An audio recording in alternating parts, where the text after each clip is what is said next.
지난주에 이어서 창세기 15장을 계속 살펴보겠습니다. 지난주에 15장 6절에서 우리가 나눴던 것처럼 하나님께서 아브라함의 믿음을 보시고 그것을 그의 의로 여기시는 하나님과 아브라함 사이에 서로 간의 어떤 반응, 특별히 하나님께서 아브라함의 믿음을 보시고 그것을 그의 의로 여기시는 그 내용을 말씀을 드렸습니다. 여기서 우리가 창세기 15장에서 말할 수 있는 이 의는 사실은 아브라함에게서 나온 것이 아니고 아브라함의 성품이나 인격이나 그의 어떤 훈련된 어떤 행동들이 아니고 사실상 하나님에 의해서 인정되고 하나님에 의해서 마련된 의였습니다.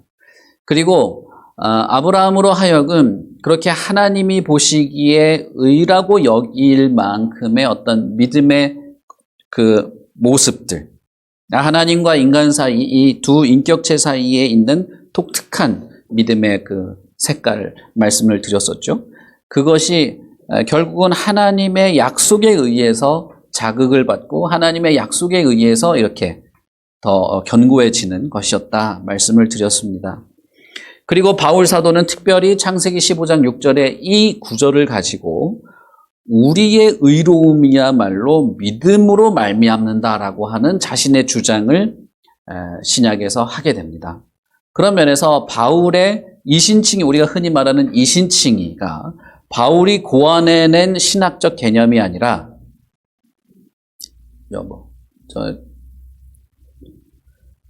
저 라이딩 저거 뭐라 해 저거 바울이 고안해낸 이 신학적 개념이 아니라 하나님과 아브라함 사이에 약속을 가지고 믿음의 내용을 보시고 믿음을 이렇게 북돋으시고 그것을 또한 의로 여기시는 이 하나님과 아브라함 사이의 이 인격적인 어떤 사건을 가지고 바울이 말한 것이다. 이렇게 말씀을 드렸어요. 그래서 바울 사도는 로마서에서 우리의 의로움은 예수 그리스도를 믿는 믿음으로 확인되고 인정받을 수 있다는 것을 아브라함에서부터 이끌어냅니다. 그리고 우리가 아브라함처럼 믿음으로 말미암아 하나님에 의해서 의로 여겨지는 것이 오히려 아브라함의 후손으로 인정받는 것이다. 그래서 로마서 4장 18절에 아브라함이 모든 믿는 자의 조상이 된다라고 말하죠. 그래서 여러분 보시면 노아도 아니고 그 이전에 에녹도 아니고 아브라함이 믿는 자의 조상이에요. 모든 믿는 자의 조상은 아브라함입니다. 왜냐하면 믿음을 보시고 그것을 그의 의로 여기신 것이 아브라함과 하나님 사이에 있는 독특한 믿음의 색깔이었고 그것이 우리에게도 그렇게 그대로 적용되기 때문인 것이죠. 지난주에 우리가 로마서 살펴본 것처럼 그렇기 때문에 예수 그리스도께서 이 땅에 오신 것도 그리고 그분께서 죽고 다시 사시는 것도 예수 그리스도를 믿음으로 우리의 의가 인정되는 우리의 의로움을 위한 것이다. 그렇게 말씀을 드렸었습니다. 그리고 나서 이후에 우리가 7절에 보시면 또 그에게 이르시되라고 하면서 이제 7절이 시작이 되죠. 그래서 앞부분에 그것을 보시고 이를 그의 의로 여기셨다라고 하는 하늘의 별을 보면서 하나님의 약속을 신뢰하는 그와 같은 그 자녀에 대한 약속이 한 단락이 되고 7절부터는 하나님께서 또 새로운 단락, 땅에 대한 약속을 이어가는 또 새로운 단락이 시작이 됩니다. 사실은 저는 이 창세기 15장에서 이 뒷부분의 단락이 아주 감동적이에요. 저 개인적으로는. 근데 제가 오늘 아침에도 이 주일학교 아이들한테 이 내용을 했는데 어떻게 이 마음속에 담겨있는 감동적인 내용을 이렇게 꺼내놓기가 너무 힘들더라고요. 이게 말이 이렇게 감동적인 말이 잘 안 나와요. 사람이 메말라서 그런지 참 모르겠습니다. 오늘 정말 하나님께서 은혜를 주시고 저와 여러분에게 성령께서 우리의 마음을 만져주시기를 바랍니다. 저는 이 뒷부분이 참 감동적이에요. 7절부터 시작되는 이 또 다른 단락이 그날 밤에 하늘의 별을 보던 그날 밤에 있었던 일인지는 확실치가 않습니다. 왜냐하면 뒷부분에 보시면 이제 해가 질 때에 아브라함이 잠에 빠지고 해가 져서 어두울 때 연기나는 화로가 보이고 하는 그 구절이 나오는데 이미 아브라함이 별을 볼 때는 이미 해가 졌단 말이에요. 그래서 이 두 번째 하나님께서 땅에 대한 언급을 하실 때는 앞부분의 자손에 대한 이야기 할 때와는 좀 다른 날이다. 이렇게 생각이 좀 됩니다. 그건 그냥 그렇게 아시면 좋겠고요. 7절에서 우리가 유익 있게 볼 것은 7절이 묘사된 방식이에요. 그것은 무엇이냐면 하나님께서 아브라함에게 뭐라고 이르시냐 하면 나는 이 땅을 내게 주어 소유를 삼게 하려고 너를 갈대아인의 우르에서 이끌어낸 여호와니라 이렇게 말하고 있습니다. 여러분 한번 그 약속을 언급하시는 하나님의 그 언급에 대해서 한번 잘 생각해 보세요. 하나님께서 내가 너에게 자손을 주겠다. 이게 약속인 거죠. 땅을 주겠다. 큰 민족을 이루게 될 것이다. 너는 복이 될 것이고 복의 근원이 될 것이고 복의 통로가 될 것이고 이런 거예요.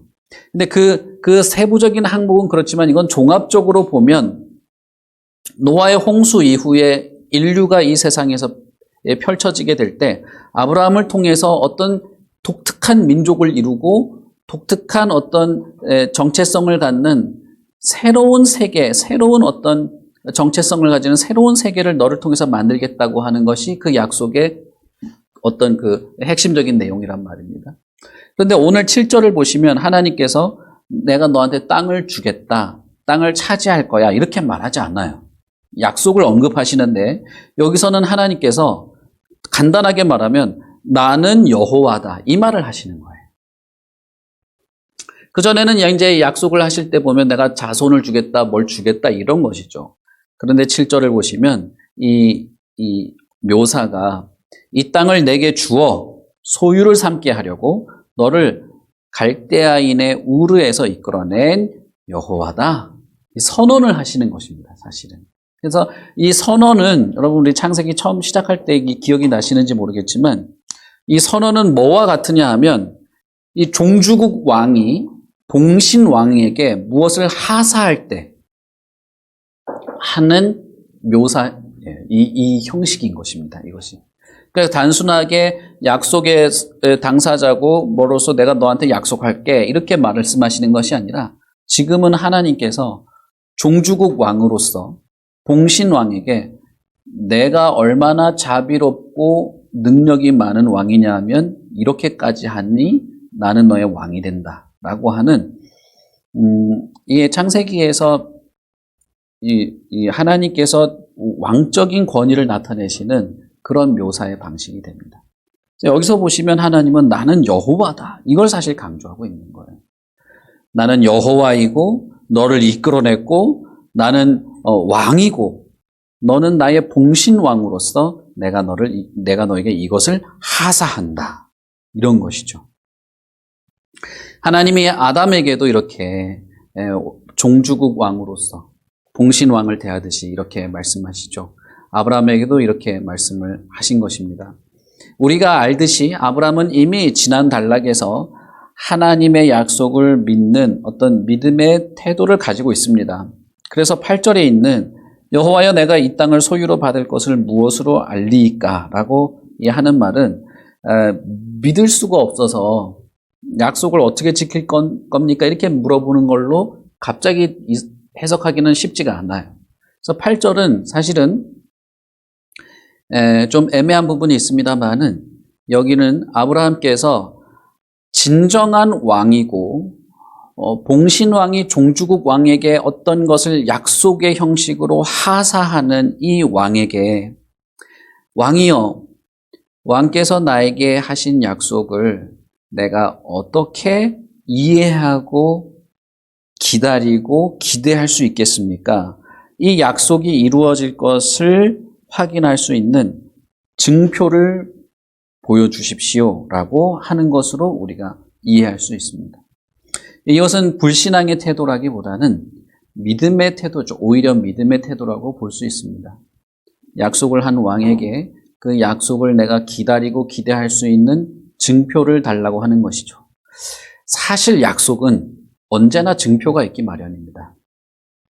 우리가 잘 알죠. 약속할 때는 언제나 계약서가 있는 거 아닙니까? 이 계약서가 증표가 되는 것이죠. 그것만 있으면 우리가 기대도 하고 기다릴 수도 있고 확실히 이렇게 확신할 수도 있는 것이죠. 아브라함은 그래서 믿음에 근거한 어떤 증표를 하나님에게 요구하고 있는 것입니다.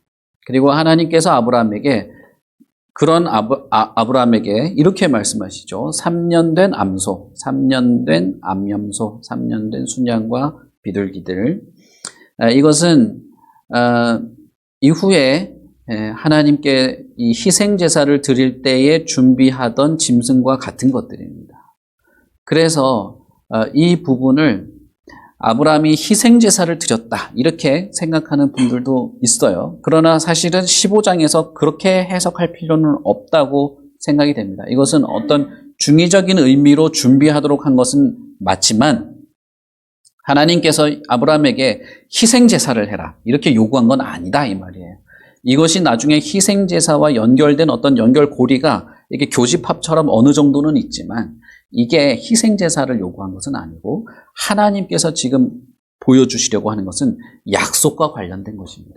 제가 몇 주 동안 계속 말씀드리지만 아브라함과 하나님 사이에 어떤 약속과 관계된 것이죠. 그래서 지금 9절에 하나님께서 준비하도록 한 이 짐승들은 약속을 맺는 그리고 그 약속과 관련된 증표를 보여주기 위해서 준비된 것이다. 그래서 우리가 그 뒤에 17절부터 이제 해가 어두워서 횃불이 지나가고 하는 그 장면을 보시면 희생제사와는 아무 관계가 없습니다. 여기서는. 그냥 약속을 체결하는 모습이 보여지는 것이죠. 아브라함은 하나님께서 요구한 것을 가져다가 짐승들을 쪼개죠. 하나님께서 쪼개도록 하셨겠죠. 그러니까 쪼갠 거 아니겠어요? 아브라함이 짐승을 가져다가 둘로 나눈 것입니다. 짐승을. 그 몸통을 잘라서 쪼갠 것이죠. 그래서 반쪽은 여기다 놓고 나머지 반쪽은 이렇게 마주 보도록 해서 두 줄로 짐승의 사체를 두 줄로 세운 것이죠. 그렇게 되면 여러분 어떻습니까? 이쪽 줄에 짐승 사체들 3년 된 암염소, 암소, 순양, 산비둘기, 집비둘기 쭉 있는 것이죠. 이쪽에도 쭉 있는 것입니다. 그리고 그 중간에는 통로가 생겼겠죠. 이런 상황이 된 것이죠. 그리고 나서 해질 때 아브라함이 깊은 잠에 빠집니다. 12절부터. 이 12절부터 이 단락은 제가 간략하게만 말씀드리고 넘어가겠습니다. 깊은 잠에 빠졌다는 것은 아브라함에게 하나님의 어떤 계시가 어떤 환상과 꿈 같은 것 속에서 이렇게 보여졌다는 것을 좀 우리가 알 수 있겠죠. 이 아브라함이 잠든 것이 이렇게 뭐라고 해야 될까요? 그 사람이 믿음이 없었다던가 깨어있지 못했다던가 이렇게 해석할 필요가 없어요. 그렇게 해석하시기보다는 지금 우리는 여기서 약속에 약속에 초점을 맞춰야 돼요. 집중해야 됩니다. 그래서 이제 이 15장의 이 뒷부분 이 단락을 어떤 분들은 솔개가 사체에 내리는 것을 마귀가 방해하러 왔다라든지 솔개가 의미하는 것은 이방인들이 아브라함 그 민족 약속들을 이렇게 회방하려고 오는 것을 의미한 거라든지 아브라함이 깊은 잠에 빠진 것을 회개하려고 짐승을 쪼갰다든지 여러 가지 해석들을 합니다만은 글쎄요, 저는 그것이 그다지 중요하거나 이렇게 그런 핵심적인 사항은 아니라고 생각이 됩니다. 여기서 가장 중요한 것은 약속입니다. 그래서 설계가 뭐냐? 이거는 사실 신경 쓰지 않으시면 좋겠고 아브라함이 깊은 잠이 빠지고 큰 흑암과 두려움이 임하였다는 것은 그가 이 꿈과 어떤 환상 같은 속에서 하나님이 계시가 임하고 하나님의 말씀이 임했을 때의 어떤 그런 상황을 묘사한 거라고 보시면 더 좋겠습니다. 그래서 해질녘에 아브라함에게 깊은 잠이 임했어요. 그래서 그가 어떤 그 잠 속에서 하나님의 말씀을 듣게 되죠. 하나님께서 아브라함에게 내 자손이 이방에서 객이 될 것이다. 그리고 그들은 400년 동안 노예 생활을 하게 될 것이다. 라는 말씀을 듣습니다. 다시 말하면 내가 너에게 약속한 이 땅 그리고 자손들에게 주어질 땅은 사실은 수백 년에 걸친 노예 생활 이후에 주어지게 될 것이다를 말씀하시는 것입니다. 그리고 자손들은 우리가 알듯이 애굽에서 객이 되어서 노예 생활을 하게 될 것이지만 그들의 조상 아브라함이 애굽에서 하나님의 인도를 통해서 다시 가나안으로 돌아오던 것처럼 그 후손들도 하나님에 의해서 애굽에서 빠져나와서 가나안에 가게 될 것이고 아브라함을 하나님께서 이끌어내던 것처럼 이스라엘도 아브라함의 후손들도 하나님이 약속의 신실한 하나님이시라는 것을 기억하고 신뢰하여야 할 것이라는 것을 말합니다. 그리고 그 내용에 보시면 400년 동안 그런 노예 생활을 하면서 겨우 이렇게 다시 가나안에 오게 되는 그 과정 속에서 하나님이 왜 그러냐 하면 아모리 족속의 죄악이 아직 가득 차지 않았기 때문이다라고 말씀하세요. 여기서 이제 아모리 족속은 가나안 족속의 전반적인 것을 말하는 것이죠. 그것은 무엇입니까? 하나님의 약속이 성취되고 그 후손들이 땅을 차지하게 되는 것은 어떤 심판과 연결된, 심판과 관계된 어떤 사건 속에서 이루어지게 될 것이라는 것을 말하는 것이죠. 다시 말하면 이스라엘 백성들이 애굽에서 노예 생활을 하다가 나올 때 민족으로 나와요. 가족으로 들어갔다가 민족으로 나옵니다. 그리고 민족이 가나안에 들어갈 때는 국가를 형성하거든요. 다시 말하면 하나님에 의해서 세워지는 하나님의 나라의 외형적 모습을 갖추게 되는 것이죠. 그런데 그 하나님의 나라를 갖출 때에는 뭐와 관계된 사건이 있느냐 하면 심판과 관계된 사건들이 연속적으로 이루어지면서 하나님의 나라를 세워가는 것들을 보게 되는 것입니다. 이것은 우리가 나중에 좀 자세하게 살펴보도록 합시다. 그래서 출애굽 사건은 하나님이 자신의 힘을 드러내는 사건이라기보다는 아브라함에게 하신 약속을 성취하는 하나님의 신실함을 드러내는 사건이 될 것이고 하나님이 아브라함에게 약속한 새로운 세계, 하나님의 나라가 구성되는 출발을 보여주는 그런 사건이 출애굽 사건이라고 볼 수 있을 겁니다. 이스라엘은 이제 아브라함의 후손인 이스라엘이 후에 나중에 애굽에서 빠져나와서 가나안에 들어가게 될 때 그때 이스라엘은 자신의 조상인 아브라함에게 하신 약속을 지금 우리 때에서 신실하게 성취하고 이루시는 하나님, 그리고 그 하나님이 하신 약속에 대한 믿음과 확신 속에서 자신의 어떤 삶을, 그 이스라엘 민족의 어떤 삶과 나라의 그 근간을 삼아야 되는 그런 것이 이제 요구가 되게 되는 것이죠. 그것을 하나님께서 아브라함에게 미리 말씀하십니다. 사실 이것은 아브라함에게는 당대에는 전혀 이루어질 일이 아니에요. 그러나 이것을 하나님께서 아브라함에게 말씀하시고 그것이 약속과 관계되어서 언급이 되었다고 하는 것은 누구를 위한 것이냐면 아브라함의 후손들을 위한 것입니다. 아브라함의 후손들 그리고 결국에는 우리들을 염두에 두고 하나님이 미리 아브라함에게 알리신 것이죠. 그리고 나서 17절 이제 해가 완전히 진 것입니다. 그리고 해가 완전히 진 상황에서 연기가 나는 화로가 보였습니다. 화로가 보이고 타는 횃불이 쪼개진 두 고기 사이, 이 사체들 두 줄 사이로 횃불이 지나가는 것을 보게 된 것입니다. 그리고 그 날에 여호와께서 아브라함과 더불어 언약을 세웠다라고 하는 것이죠. 그러니까 지금 사체를 준비하고 두 줄로 준비하고 그 사이로 횃불이 지나가는 것은 무엇입니까? 언약을 체결하였다라고 하는 내용이에요. 아브라함과 하나님이 언약을 세운 것입니다. 그전에는 공신왕이 종주국 왕에게 일방적으로 그냥 선언하고 선포하는 거였어요. 그러나 지금은 두 인격체가 언약을 세우는 하나의 과정을 통해서 언약을 세우는 것을 보여주시는 것입니다. 이 언약 방식은 고대 사회에서 언약을 하는 방식 중에 하나였어요. 이 계약을 체결하는 방식 중에 하나였습니다. 그것은 뭐냐 하면 두 사람이 어떤 중대한 계약을 한다고 할 때 그 계약을 체결하는 그 확정 짓기 위해서 짐승을 하나 준비해가지고 짐승을 둘로 쪼개는 거예요.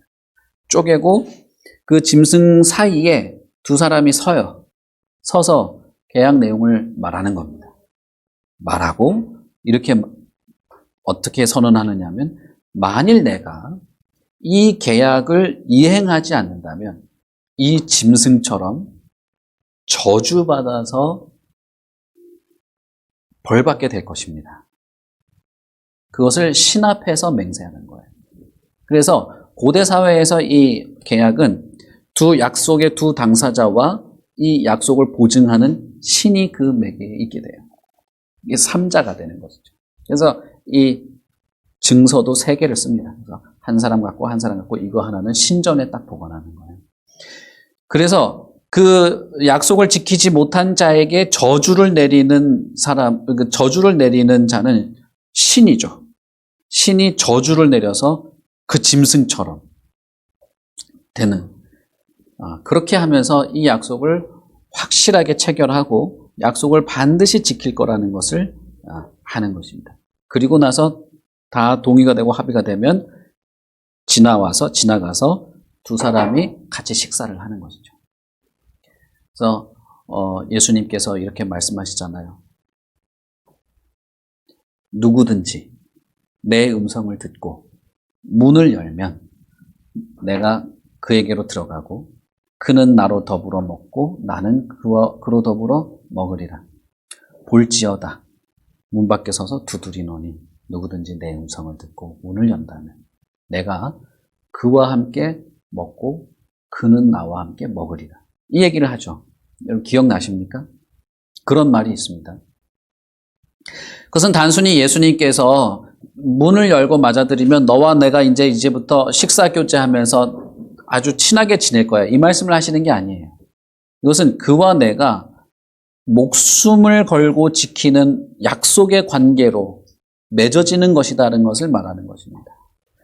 여기서 이 두 당사자는 짐승을 놓고 그 사이에서 목숨을 건 약속을 체결하고 그 약속을 지키지 못했을 때는 신으로부터 이 저주를 받게 된다고 하는 방식으로 약속을 체결하기 때문에 이 약속을 체결하는 이 언약 체결식은 겉으로 드러나기에는 저주의 형태와 같은 것입니다.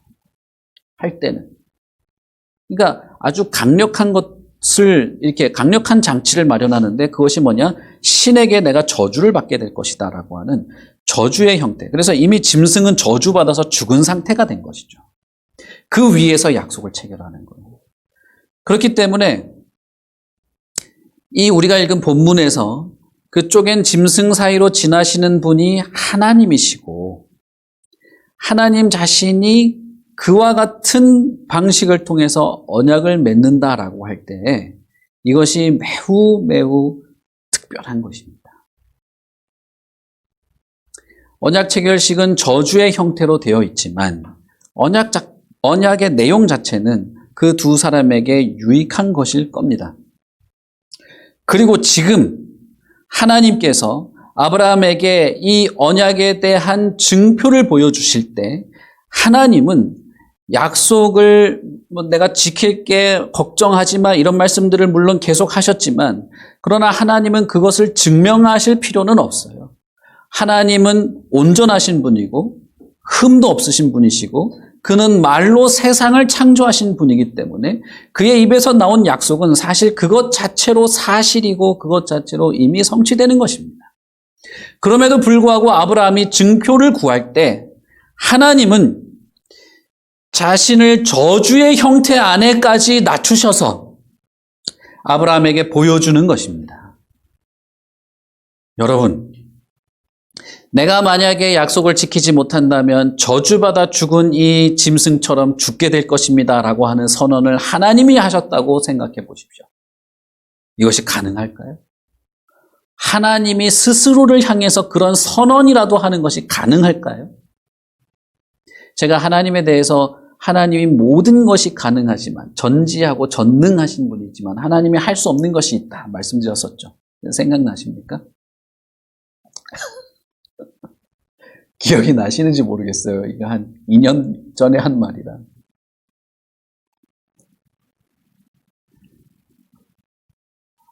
하나님이 스스로를 저주할 수 있을까요? 하나님이 스스로 자신의 생명을 포기하게 할 수 있을까요? 자기 자신을 자신이 죽일 수 있을까요? 그건 불가능한 거예요. 전능한 하나님이라 할지라도 그것은 불가능한 것입니다. 그런데 하나님께서 피조물, 흙으로 만든 이 아브라함, 그에게 자신의 약속이 신실하게 지켜질 것이고 그것은 수백 년 후의 일까지도 포함한 것이고 사실상 수천 년에 걸쳐서 이루어질 모든 믿는 자에게 연결되는 약속인 것을 드러내시려고, 그리고 아브라함에게 어쨌든 지금 그 순간에 아브라함에게 보여주시려고 천상의 보좌에서 온 우주를 호령하시고 소유하신 분께서 인간이 언약을 맺는 방식으로까지 오셔서 아니, 그보다 더하게 저주의 형태를 띠는 저주의 상황을 만들어 놓고 그 앞에서 약속을 맺는 그 자리에까지 오셔서 하나님께서 아브라함과 그날에 언약을 세웠다라고 말하고 있다는 것입니다. 하나님께서 어떤 마음으로 이 예식을 진행하고 있을까? 감히 어떻게 상상할 수 있을까요? 그러나 저는 이것이 무척 저에게 감동스럽습니다. 하나님은 아담이 범죄하였을 때 그와 같은 공간에 같이 에덴 동산에서 거닐 수 없었습니다. 그래서 그에게 죽음을 선언하고 쫓아내셨어요. 그러나 그럼에도 불구하고 아브라함과 같은 수준으로 낮아진 것입니다. 그런 하나님임에도 불구하고 아브라함과 같은 수준에까지 오셔서 횃불의 모양이든 뭐든 그 자리에 오셔서 짐승이 저주받아 죽은 것과 같은 상황을 펼쳐놓고 그 자리에 스스로 들어가신 것입니다. 아브라함은 그 자리에 들어가지 않았어요. 오직 그 자리에는 하나님만 들어갔습니다. 왜요? 하나님이 일방적으로 아브라함에게 하사하신 것이었기 때문에 이 약속은 하나님에게만 지워진 의무인 것입니다. 하나님께서 자신의 약속을, 아니 하나님께서 자신의 존재를 인간과의 언약이라고 하는 틀에 자신을 얽어매신 거예요.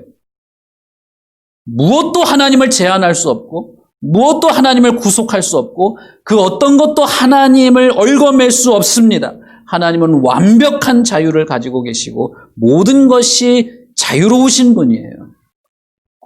그런데 그 하나님이 이 언약의 틀 안에 자신을 얽어매어서 넣은 것입니다. 빠져나갈 수 없는 틀 안에 자신을 넣으신 거예요. 어떻게 이게 가능한 걸까? 어떻게 이렇게까지 하실 수가 있었을까? 어떻게 이런 것까지라도 가능하게 되었을까? 저는 상상하기가 어렵습니다. 그런데 알 수 있는 것은 이거예요. 하나님은 이런 분이라는 거예요.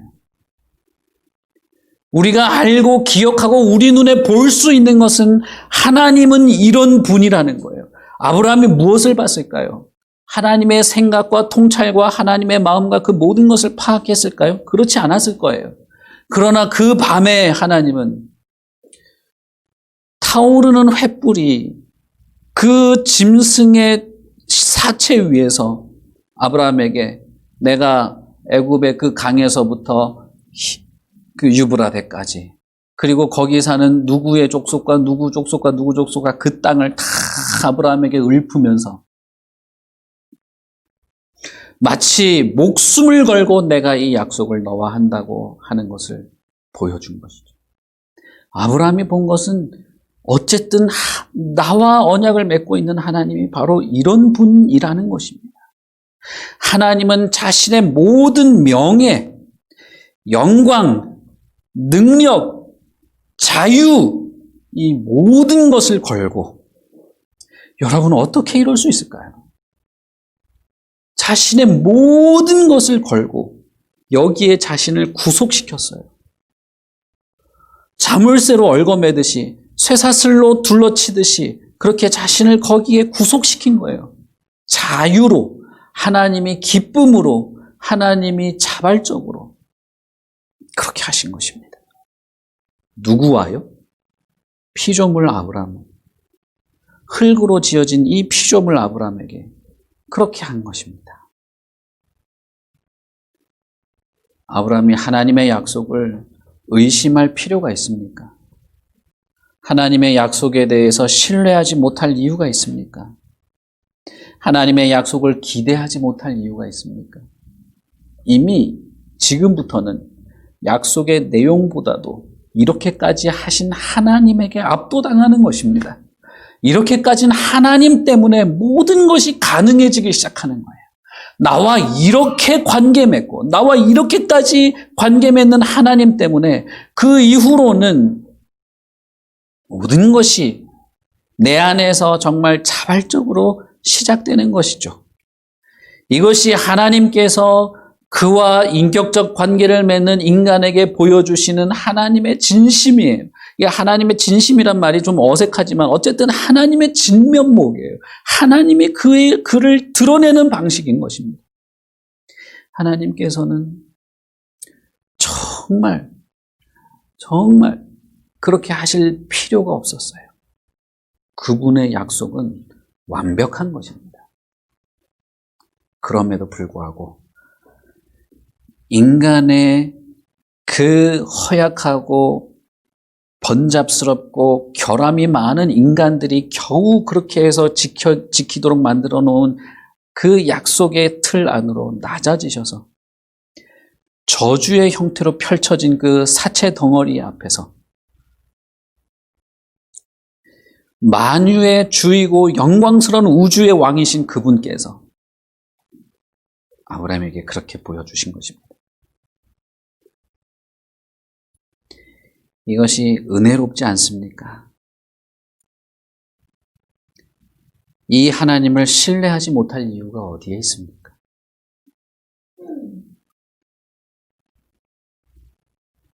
그러니 하나님께서 아브라함에게 보여주신 이것은 더 이상 증명하거나 증표를 하거나 의심하거나 이렇게 그것에 대해서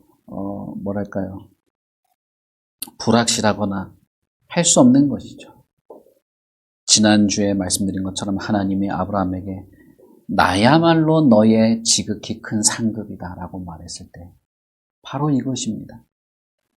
하나님 때문에 그 이전에 여러 약속의 내용이 있고 그것이 물론 중요합니다만은 하나님 때문에 사실은 그 하나님 자신 때문에 모든 것이 이해되고 가능하고 감사하고 기대되는 것이죠. 우리가 하나님이라고 부르고 아버지라고 부르고 우리가 믿음의 대상으로 삼는 분이 바로 이런 분이에요. 하나님은 반드시 약속을 지키실 것입니다. 그리고 우리는 그 사실을 알고 있습니다. 아브라함 그 앞에서 짐승을 쪼개고 사체를 보여주면서 목숨을 건 약속의 목숨을 걸고 약속을 지키겠다고 하셨던 그것이 여러분 우리에게도 동일하다 이 말입니다. 아브라함이 그 하나님을 믿고 의로 여겨진 것처럼 우리도 동일하게 그렇다는 거예요. 우리는 사실 더 확실합니다. 우리는 3년 된 암소, 3년 된 암염소, 3년 된 순양 정도가 아니에요. 하나님께서 목숨을 걸고 약속을 지킨다고 할 만큼의 그 확실한 약속을 우리는 알고 있고 가지고 있습니다. 암소를 죽였기 때문이 아닙니다. 암소는 아브라함 앞에서 죽인 것이죠. 우리는 하나님의 독생자께서 우리와 같은 모습으로 이 땅에 오셔서 저주의 죽음을 죽으시면서 우리에게 보여주셨어요. 목숨을 걸고 약속을 지킨다고 하는 것을 우리에게 이미 보여주셨어요. 그래서 우리는 더 이상 소를 죽이거나 암소를 죽일 필요가 없는 것이죠. 그 앞에서 하나님의 약속을 확인할 필요가 없어요. 왜냐하면 우리는 하나님 자신이 오셔서 저주의 자리에서 죽으시면서 자신의 약속을 지키신다는 것을 보여주셨기 때문입니다. 예수께서 죽으시면서 십자가에 피 흘려 죽으시면서 우리를 대신하여서 우리의 죄가를 대신하여서 아니 바로 나의 죄를 대신하여서 죽으실 때에 그것은 우리를 구원하시고 우리를 용서하시고 우리에게 영생을 주시며 우리를 구원하신다고 하시는 그 약속을 지키는 것을 보여주신 것입니다. 예수님께서는 희생의 제물로 십자가에서 죽으셨지만 또한 자신의 약속을 완벽하게 지키는, 신실하게 지키는, 저주의 자리에서 그것을 확인시키고 믿게 하시는 그 죽음을 또한 죽으신 것입니다. 누구든지 나무에 달린 자는 저주의 죽음이라 했죠. 예수님은 사실 나무에 매달려서 저주의 죽음을 죽으신 것이죠. 그러면서 목숨을 건 약속을 지키는, 목숨을 걸고 약속을 지키는 하나님을 우리에게 알려주시는 것입니다.